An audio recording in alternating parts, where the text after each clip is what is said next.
It's Sunday morning on CBS, and here again is Harry Smith. In the year 1897, in Europe, Dracula was being written by Bram Stoker and Cyrano de Bergerac by Edmond Rostand. The painters Rousseau and Matisse were at work, and a fellow named Freud and another named Pavlov and another named Marconi. It was a good year over there. It was a pretty good year here, too, actually, as Charles Osgood is about to tell us.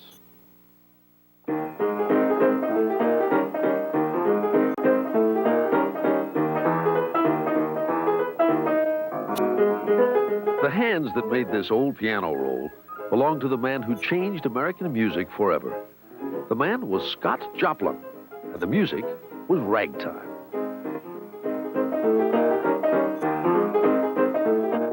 This is his Maple Leaf Rag, composed exactly 100 years ago. First American melting pot music, you might say. I think it grew out of African-American traditions, as well as Latin American musical influences, Caribbean musical influences, and European. It was a marriage of many different things. Scott Kirby has recorded the complete works of Scott Joplin, and critics call him one of the best interpreters of ragtime music on the scene today.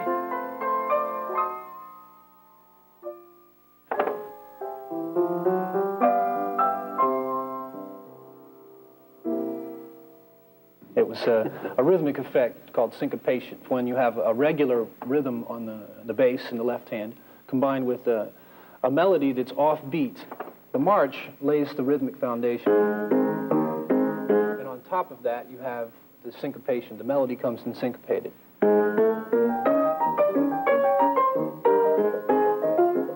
Maple Leaf. That's the Maple Leaf Rag, yes. That's the one that changed everything. 100 years ago, but that's a long time for a kind of music to have kept an audience. Well, not only that, but the music itself is still evolving. That's what a lot of people don't realize. It's still being composed today. It's still absorbing other influences, much as it did when it came out. So it's a living form. Whenever Kirby performs, for example at the Scott Joplin birthday celebration in St. Louis, he includes at least one modern rag. This one is by David Thomas Roberts. Ragtime may be 100 years old, but it was out of favor for nearly half that time. Ragtime set the stage for blues and jazz, but was then eclipsed by them. Later, rock and roll and pop reigned supreme, until when Hollywood used Scott Joplin's music for The Sting in 1973, ragtime swept the country anew. More than one young music student was hooked.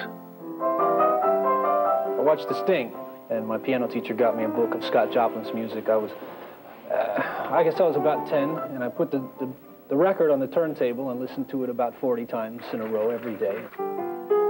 In Scott Kirby's ragtime workshop in Lewiston, Idaho, about half his students were girls. Emily Finkenworth tackled the bittersweet Joplin work called Solace.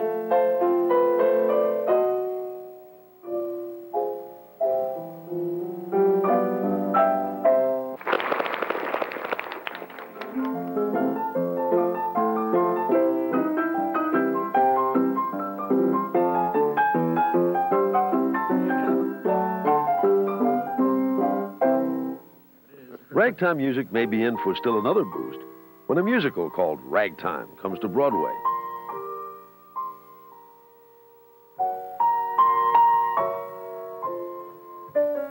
So here is a salute to America's first homegrown sound, whether it's played today by masters like Scott Kirby,